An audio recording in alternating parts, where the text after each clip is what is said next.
میرا نام مکند دو ہے، بے روزگار ہوں۔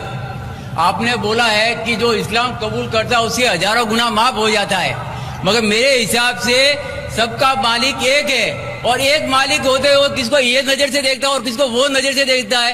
ہندوؤں کو معاف نہیں کرے گا اور جو اسلام دھرم سویکار کرتا ہے اس کو معاف کر دے گا۔ یہ کون سا اوپر والے کا قانون ہے جو میری سمجھ میں نہیں آ رہا ہے؟ بہت اچھا سوال، بہت اچھا سوال۔ مالک ایک تو سارے انسانوں کے لیے عدل بھی ایک ہوتا ہے۔ بہت اچھا سوال، بہت اہم سوال۔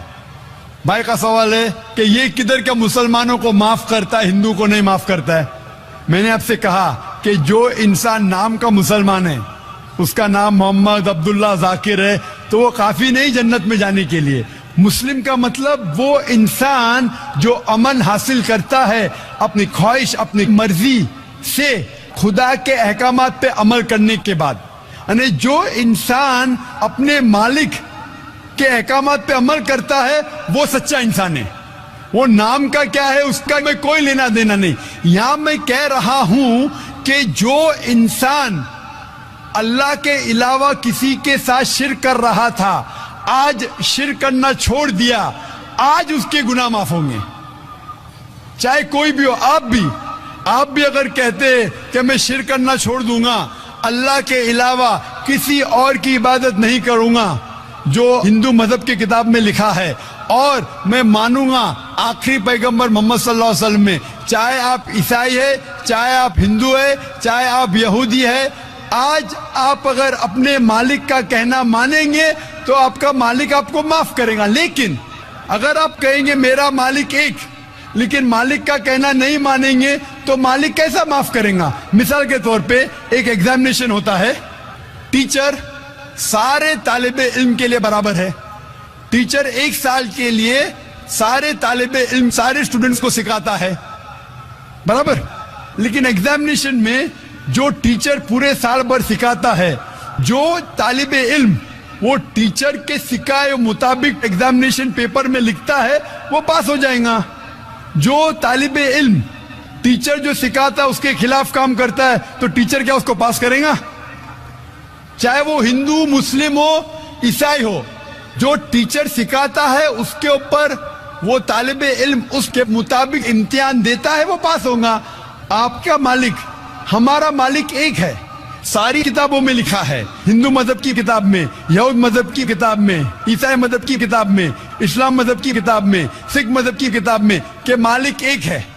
مالک کے علاوہ کسی کی عبادت نہیں کرنا چاہیے، خدا کے علاوہ کسی کی عبادت نہیں کرنا چاہیے۔ کل میں نے فرمایا تھا کہ اس خدا کی کوئی پرتیما نہیں، کوئی عکس نہیں، کوئی فوٹوگراف نہیں، کوئی پکچر نہیں، کوئی بت نہیں، کوئی مورتی نہیں۔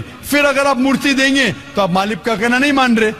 تو اگر آپ مالک کا کہنا مانیں گے، آپ کا نام کچھ بھی ہو، موہن ہو، کچھ بھی ہو، شنکر ہو یا عبداللہ ہو، اگر آپ مالک کا کہنا مانیں گے تو آپ سچ مچ اس مالک کے بندے ہیں۔ اگر آپ مالک کا کہنا مانیں گے تو آپ کے گناہ معاف ہو جائیں گے۔ تو یہ عربی میں کہہ رہا ہوں کہ مسلم تو لوگ کو یہ لفظ سے نفرت ہے۔ اگر نفرت ہے تو میں مسلم لفظ کو نکالتا ہوں، میں یہ کہتا ہوں جو بھی انسان اپنے مالک کا کہنا مانتا ہے اسے عربی میں کہتے ہیں مسلم۔ لیکن آپ کو مسلم شبد سے نفرت ہے، مسلم شبد کو نکال دو۔ میں یہ کہوں گا جو خدا کے احکامات پہ عمل کرتا ہے، خدا کے کلمات پہ عمل کرتا ہے، یہ مانتا ہے کہ خدا ایک ہے، اس کے علاوہ کسی کی پوجا نہیں کرنا چاہیے، وہ انسان کے گناہ وہ مالک معاف کریں گا۔ آپ اگر مانیں گے خدا ایک ہے، آپ مانتے خدا ایک ہے، آپ مانتے خدا کے علاوہ کسی اور کو پوجنا نہیں چاہیے، مانتے؟ ہاں کہ نہیں مانتے؟ آپ مانتے بت پرستی غلط ہے، آپ مانتے کہ مورتی پوجا غلط ہے، آپ مانتے کہ آخری پیغمبر محمد صلی اللہ علیہ وسلم ہے؟ نہیں مانتے۔ بولتے جیسے شیو شنکر کو پیغمبر بولتے ہیں، جیسے سائی بابا کو یہ سب جو پیغمبر ہو گئے، یہ ہر فرشتے ایسے ایسے آتے گئے۔ آپ نے میری 15 تاریخ کی تقریر سنی؟ میں نے نہیں سنا۔ محمد صلی اللہ علیہ وسلم کا ذکر مختلف مذہبی کتابوں میں، آپ کیسٹ لیجئے، میری تقریر ہے محمد صلی اللہ علیہ وسلم کا ذکر مختلف مذہبی کتابوں میں۔ اس میں نے ثابت کیا ہوں کہ مذہبی کتاب بدلنے کے باوجود